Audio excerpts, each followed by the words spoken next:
Bonjour, je suis Jean-Louis Dalibert, président de SOS Gare et aujourd'hui nous sommes venus vous parler de la gare de Sotteville-lès-Rouen, une gare historique, une gare qui est un peu oubliée par contre. Vous voyez l'état de l'abri voyageurs, du bâtiment, de la gare, de la passerelle.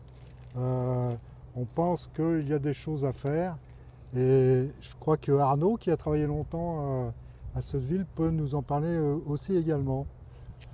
Oui, bonjour, tout à fait. Donc déjà, vous voyez le triste état de la gare voyageurs de Sotteville. Donc il y a eu deux gares. Ce bâtiment date de 1869. Avant, il y avait une salle d'attente que vous voyez murée. Il y avait un guichet, il y avait tout ce qu'il fallait, y compris des toilettes. Et voilà, vous voyez une gare avec les voyageurs n'ont même plus accès à la salle d'attente. Il n'y a plus de pendule, enfin il n'y a plus rien. Bon, l'abri côté voie 4, c'est pareil, dans un triste état. Et en plus, ça se dégrade au fil des mois. Donc voilà, c'est une gare qui est importante, la gare voyageurs, y compris d'ailleurs qui a servi en cas d'incident, notamment entre Sotteville et Rouen, comme gare de délestage. Et effectivement, vous savez qu'elle est très connue, qu'il date aussi de la création de la ligne Rouen-Paris en 1843, le triage de Sotteville. Donc une gare fret qui est quasiment maintenant à l'abandon, alors que c'était encore dans les années 1970 la première gare fret, le premier triage de France. On triait jusqu'à 4000 wagons. Donc une importance stratégique, aussi bien pour la gare voyageurs, mais pour aussi la gare marchandise, dans le sens où, comme vous voyez, vous avez derrière la zone industrielle qui dépend du grand port maritime de Rouen, qui était d'ailleurs à l'époque desservie jusqu'à 20 ans par le fer, et effectivement toute la zone portuaire industrielle de Rouen. Et vous savez quoi, cette gare de Sotteville, elle a un fort potentiel. Elle peut se développer, elle peut se tourner vers l'avenir.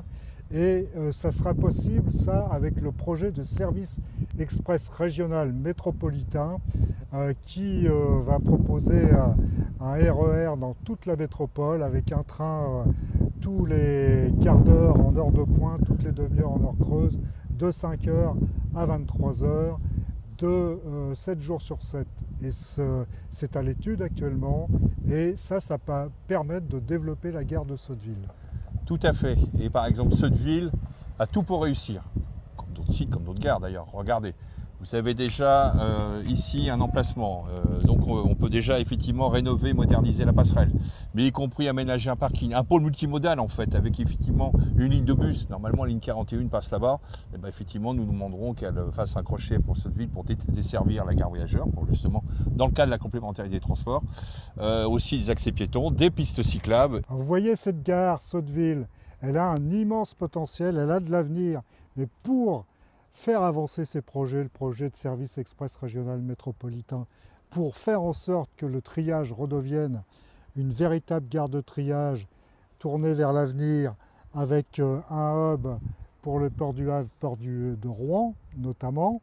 Et il faut une volonté politique, l'engagement de l'État, l'engagement de la région, l'engagement de la métropole, mais aussi la mobilisation des entreprises à travers leurs organismes comme la Chambre de commerce, comme le club des bords de Seine pour les entreprises de la zone industrielle de Sotteville et de Rouen, et surtout, bien sûr, une mobilisation citoyenne à laquelle nous vous invitons en partageant cette vidéo et en signant la pétition de SOS Gare pour que le service express régional métropolitain se construise dès maintenant, par étapes, sans attendre 2040 ou 2045.